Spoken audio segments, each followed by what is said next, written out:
You are listening to Perplexity. Recently, I took my 4th trip to one of my favorite states, Colorado. Colorado is beautiful. There's so much to do, there's hiking, gorgeous views, and it's relatively quiet. But like any other place, Colorado is full of dark history, as well as paranormal activity. From the Stanley Hotel that reportedly inspired Stephen King's The Shining, to Riverdale Road, which is said to be haunted by numerous spirits. There's lots to see and experience here. So after visiting some new places on my past trip, I thought it would be fun to look into them, do a little internet research, and see if any of these places had a dark history or alleged paranormal experiences. And turns out I was able to find quite a bit. I was able to dig up a lot on the Red Rocks Amphitheatre, as well as Lookout Mountain and its ties to the infamous Buffalo Bill. Born William Frederick Cody in 1846, Buffalo Bill left a lasting impact that has continued to influence American culture. From his Wild West shows to his conservation efforts, Buffalo Bill has become one of the most influential characters of the Wild West. But there was a lot of controversy in both his life and death. And some say that his spirit haunts Lookout Mountain. So could any of these Colorado legends be true? Let's get into it. This is the story of Buffalo Bill and some other local Colorado ghosts and legends. Hello, everybody, and welcome back to another episode of Perplexity, a mystery podcast. As always, I am your host, Kaydra, and if you're new here, hello and welcome. I tell tales every single week that have perplexed me. So if you love a good mystery that leaves you wanting more, don't worry, you are in the right place.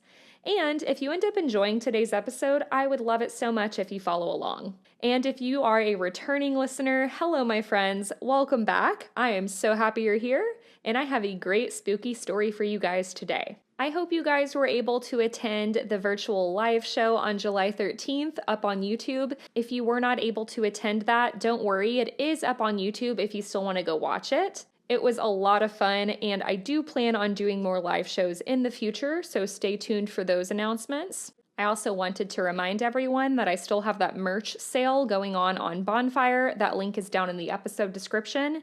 If you use the code SUMMER15, you'll get 15% off of your order, and I have tons of new merch on there, so go check it out. Trigger warning for today's episode, this podcast is not for children. We will be discussing some disturbing content. Listener discretion is advised, and as always, all of the sources that were used for today's episode will be available down in the show notes. William Frederick Cody, known as Buffalo Bill, was an American soldier, a bison hunter, and a showman. He was born in LeClaire, Iowa, on February 26, 1846. As a child in Iowa, he played with the American Indians from the area until his family moved to Kansas when he was 8 years old. His father died of scarlet fever when he was 11, and Bill began taking on jobs to support his family, working as a messenger, cattle herder, and a wagon trainer at one time or another. Some accounts say that Bill ran away at the age of 13 to join the gold rush in Colorado and become a fur trapper. By the age of 14, in the year of 1860, he was riding for the Pony Express. The Pony Express was a mail service formed during the gold rush, the same year that Bill joined. It used horsemen to carry mail from Missouri to California. This was a really dangerous job due to high tensions between the white people and the Native American tribes here. Several riders had been killed due to struggles with the natives. 2 years after joining the Pony Express, Bill joined the 7th Kansas Cavalry and fought for 2 years in the Civil War on the side of the Union. He returned to the West when he was 18, and he spent some time scouting for the Army, where he earned the nickname Buffalo Bill. Bill would marry a woman named Louisa Frederici on March 6, 1866, just a few days after he turned 20. So he married very young. The couple met in St. Louis when Bill was there during the Civil War. In Cody's autobiography, he would say about this, quote, "I now adored her above any other young lady I had ever seen," end quote. However, it seemed like Cody may have not been the marriage type, or it could have just been because he had a lot going on and he was young. He seemed to suggest in letters and his autobiography that Fredericki had pestered him into marriage, but he was aware that it was very smart to be engaged, quoting him. They would eventually start a family, and Fredericki would stay home with the children. 2 of their children, though, would tragically die very young, which was unfortunately pretty common at this time. This happened while the family was living in Rochester, New York, and these 2 and a 3rd child later would be buried in Mount Hope Cemetery. And Bill would often stay outside of the home. He would hunt, scout, and build up his acting career in a Wild West show. When he returned from the war, Bill would learn that most of his immediate family had also passed away from illness, so it was up to him to take care of his remaining sisters. By the time he turned 21, he became the chief buffalo hunter and scout for the Kansas Pacific Railroad. He fed more than 1,200 workers with his kills, and this is how he got the nickname Buffalo Bill. People have claimed that Bill killed 4,282 buffalo in just 18 months in the year of 1867 and in the year of 1868. He also competed against another hunter named Bill Comstock, carrying out an 8-hour buffalo shooting match. Buffalo Bill would win, killing 68 buffalo, while Comstock killed 48. While some say that the large number of buffalo killed by Bill helped lead to their near extinction, he helped to revive their population through his show, protecting his herd and breeding them to bring their numbers back up. So this is where a lot of that controversy is with his quote-unquote conservation efforts. He became known as a conservationist, though, by a lot of people. He spoke out against hide hunting practices, and he was a major advocate for the establishment of hunting season. As Buffalo Bill's reputation continued to grow, he became famous across the U.S. People wrote legends about him. They were publishing stories about him in newspapers and books. His face was on stamps, and people were even making statues of him. He was winning all these awards.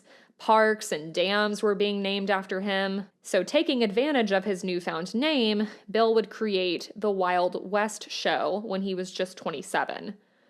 In 1876, Buffalo Bill would lose his son from scarlet fever. Shortly after, Bill was called to fight the Cheyenne in Nebraska, and he killed the tribe's chief, Yellow Hand, during the fight. And this is where another controversy is with Buffalo Bill. He kills this Native American chief, but a lot of people also say that despite his numerous battles with Native Americans, he was friends with many of them. To them, he was called Pahaska, which means long hair. Some, including Sitting Bull, later were part of his Wild West show. He also claimed to respect Native Americans and support their civil rights. He also employed many Native Americans in his show and paid them. In his own writings, he would describe them as, quote, the former foe, present friend, the American, end quote. He also once said, speaking of later events than the original frontier raids, that, quote, every Indian outbreak that I have ever known has resulted from broken promises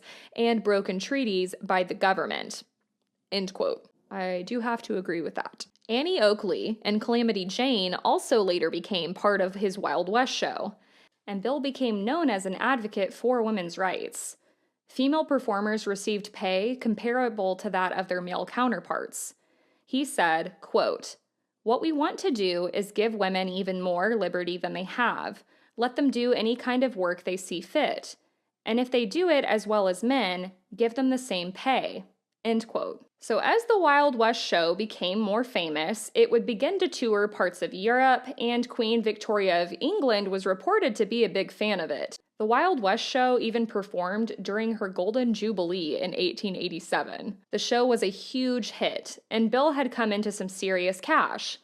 He built a home for his family in Cedar Mountain, Wyoming, specifically in a city called Cody, which was named after him. As Buffalo Bill began to travel more frequently and go to places further from home, there began to be some gossip and a little bit more tension in his marriage. There were basically these rumors floating around about infidelity. To be fair, women did fawn over him. He did seem to have groupies. So ultimately, with him being on the road all the time and having married very young, Buffalo Bill would file for divorce in 1904 after 38 years of marriage.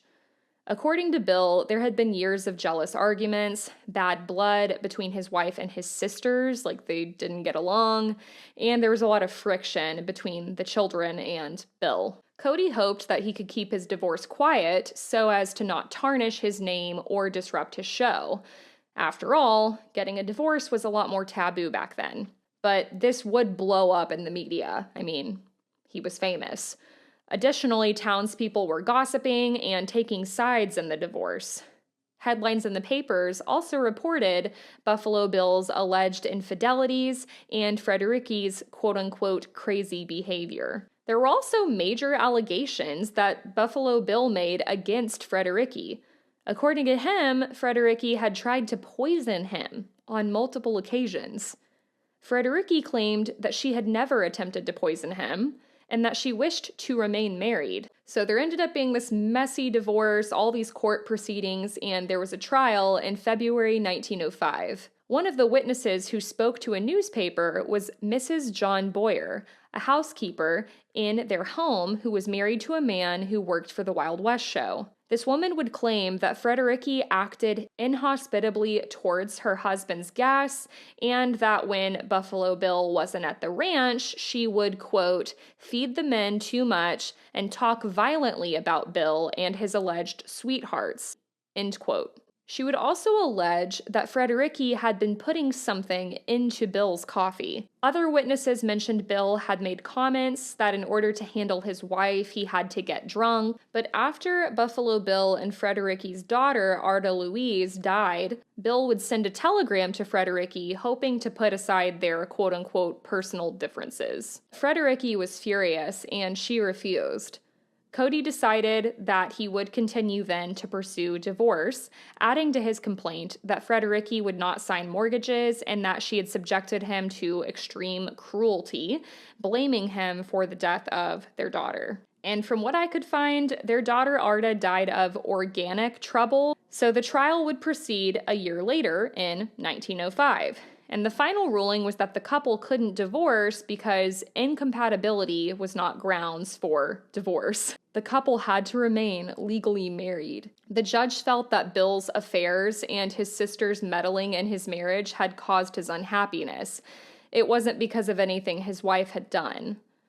So, Buffalo Bill returned to Paris to continue the Wild West show, and he attempted to maintain a hospitable but distant relationship with his wife. The two reconciled, though, in 1910, after which Fredericki often traveled with her husband. Eventually, Bill ran out of money.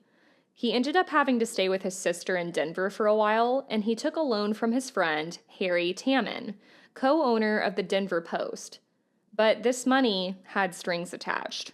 Tamman agreed to help Bill out, but only if he could take ownership to the rights of the Wild West show. He also wanted to take rights to the name Buffalo Bill. Bill was desperate, so he agreed and he took the money. Tamman transformed the show into the Cells and Floto Circus, but this show was a total flop. It was all a sham that the spectators saw right through, and this only caused Buffalo Bill to lose more money. Bill would realize how bad this situation was, and he demanded that Tamman forgive the debt and give him back the show, or else. There's no record of whether this is true, but allegedly after this, Bill's debt was magically forgiven. Many claim this financial stress is what drove Bill ultimately to his death. He would die in his sister's home in Colorado on January 10th, 1917. At the time of his death, his once great fortune had dwindled to less than $100,000, approximately $2,378,000 in 2023. So when I read this, I was pretty confused because I was like, all these sources are saying he's broke, he's out of money.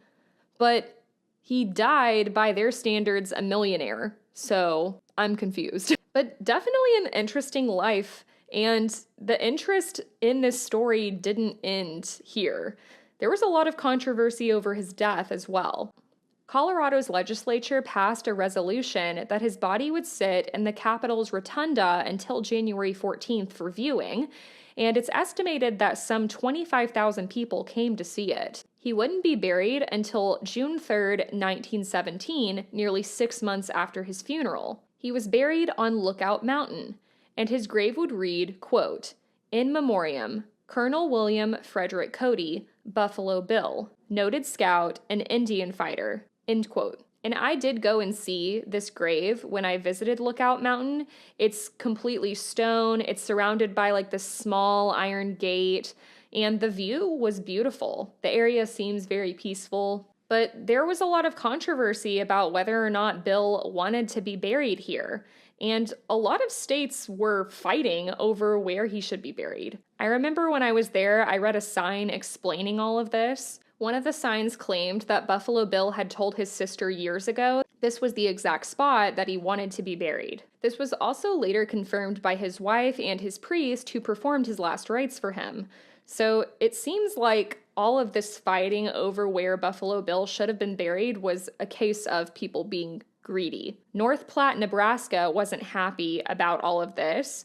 Neither was Cody, Wyoming, because Cody named a city after him. So they were like, he should be buried here. North Platte, Nebraska said that since that was the home of his Wild West show, he should be buried there. There were also some residents from Cody, Wyoming that claimed they heard Buffalo Bill say multiple times he wanted to be buried in their city. They also said that Bill had written a letter stating his wishes to his sister in 1902 and again several years later in his will. Goldie Griffin, a performer in the Wild West show and a friend of Bill's, later recorded audio in 1972, 4 years before she died, saying that Bill wished to be buried on Lookout Mountain. So because these states were arguing over where Buffalo Bill's remains should go, Colorado officials were worried. What if people tried to steal Buffalo Bill's remains? Their concerns were significant enough that members of the National Guard were present during his open casket viewing and subsequently at his grave. Later, when his wife died in 1921, she was also buried next to him, and their bodies were covered in a layer of concrete so that they couldn't be touched, forever making Lookout Mountain their final resting place. In 1921, Colorado built the Buffalo Bill Memorial Museum in Golden near his gravesite at Lookout Mountain. So now that we know more about the life and death of Buffalo Bill, let's talk about Lookout Mountain. Lookout Mountain is the tallest mountain in Golden, Colorado, and it's more than 7,300 feet above Golden, just west of downtown. The views are absolutely breathtaking, and it's a great place for hiking as well. Once you reach the top, you'll also be able to see the Rocky Mountains and the city of Denver. The area's first known inhabitants were the native Ute Indian tribe, and they would use this mountaintop as a lookout point. Lookout Mountain has played a vital role in local recreation, transportation, water supply, and telecommunications over the years. But what if I told you murders and paranormal activity had happened here? So according to Kaylin Lamb, author of Ghost Hunting Colorado, people have reported seeing the ghost of Buffalo Bill. Because there is some controversy about whether he wanted to be buried here or not, some people theorize that the reason his spirit wanders here is because he's restless and he wanted to be laid to rest somewhere else. He's often been spotted in the gift shop of the museum, and tourists and employees have reported seeing things flying off the shelves or being moved around. When you tour the Buffalo Bill Museum, some people have also reported feeling a presence in the building, and they've noticed museum artifacts flying off the walls. There is also the story of a tourist who was visiting Lookout Mountain when she tragically fell to her death while visiting the museum. Her spirit has been reported by visitors, and they say that she's seen wandering along the mountainside. There's also an area here known as Dead Man Gulch. And as the story goes, on a beautiful sunny day, Sunday, July 1871, a camper was out hiking southwest of Lookout Mountain near Golden City, headed towards a gulch. When he got to the top of the gulch, he noticed something strange sticking out from the ground. As he inched closer, he soon noticed this was a human hand. Hurrying back down the gulch, he would report these findings to authorities. Law enforcement and a coroner from Golden City would find this wasn't just a hand, but it was an entire human body, lying under some rock and debris. This was the body of a male who looked to have been important, perhaps military.